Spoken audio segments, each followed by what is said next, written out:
Mes chères sœurs, filles de roi, je voudrais vous donner dans ce petit shiur flash comme une petite piqûre casée ou un petit traitement rapide pour que soit présent dans vos têtes ce qu'on est en train de faire à Purim. Je sais deux choses. Vous avez des préparatifs par rapport à Purim qui sont conséquents parce que déguisement, préparation du michté, la famille, tout le monde est là. Et deuxième chose qui est là, sous-tendue derrière nous, la situation politique, et j'ai bien dit politique en Israël, qui est assez désespérante. Alors il se trouve, mesdames, que Purim est l'incarnation même de ces événements-là. Et je veux vous donner une petite fiche technique qui, je vous demande, va vous suivre tout au long de cette période pour vous donner des forces, pour renforcer votre émouna. Parce que finalement, qu'est-ce qu'on veut? On veut être fort. Et on veut avoir une émouna en Akadosh Baruch Hu qui soit inébranlable, quel que soit ce qui nous arrive. Alors voilà. Purim, époque après le Beth Amikdash, premier Beth Amikdash, les Juifs sont exilés. Et les Juifs tombent dans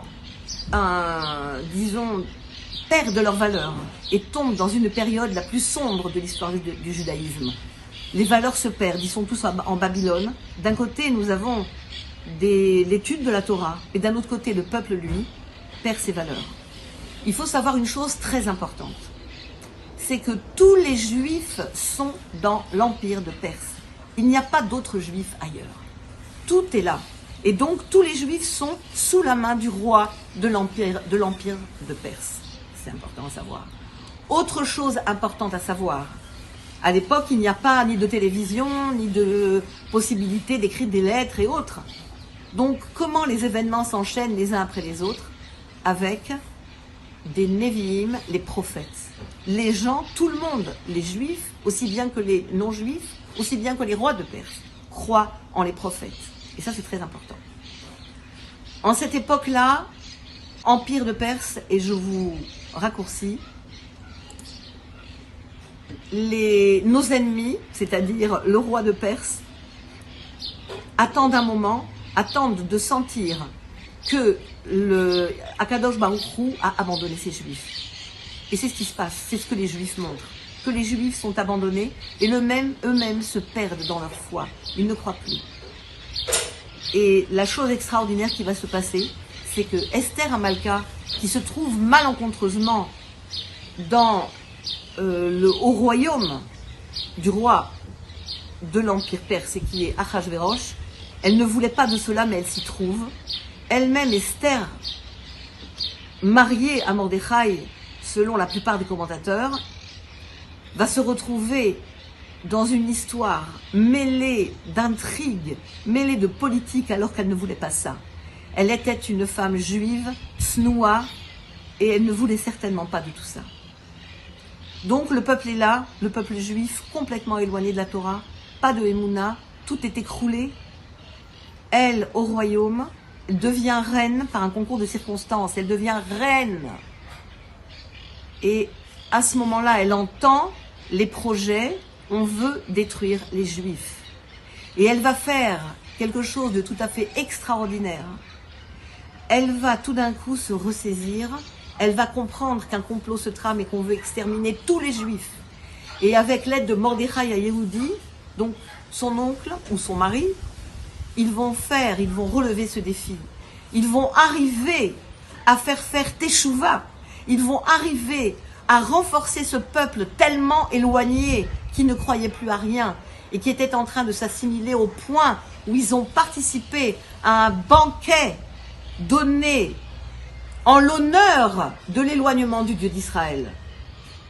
Achashverosh, pour le comble d'insolence, a organisé un banquet en utilisant les kelim du Beth Amikdash. Ce banquet a duré 180 jours.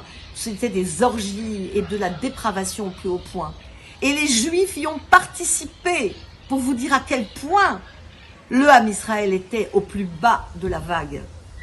Eh bien, par un concours de circonstances, par un revirement politique, Esther Amalka a réussi à dire au roi « Je suis juive et je veux sauver mon peuple » et a demandé au roi d'épargner son peuple.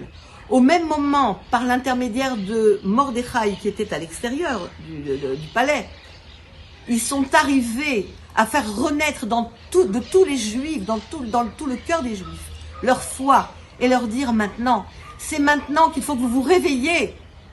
Regardez dans quel état vous êtes. Nous allons tout perdre. Alors elle a instauré un jeûne, le jeûne d'Esther. Et elle leur a demandé de prier pour que Bezrat Hashem ait pitié de nous et que tout s'inverse et que de cette période la plus sombre où Hashem est voilé, que de là renaisse le judaïsme, les mitzvot, la pratique des mitzvot et la émouna. Et elle y est arrivée.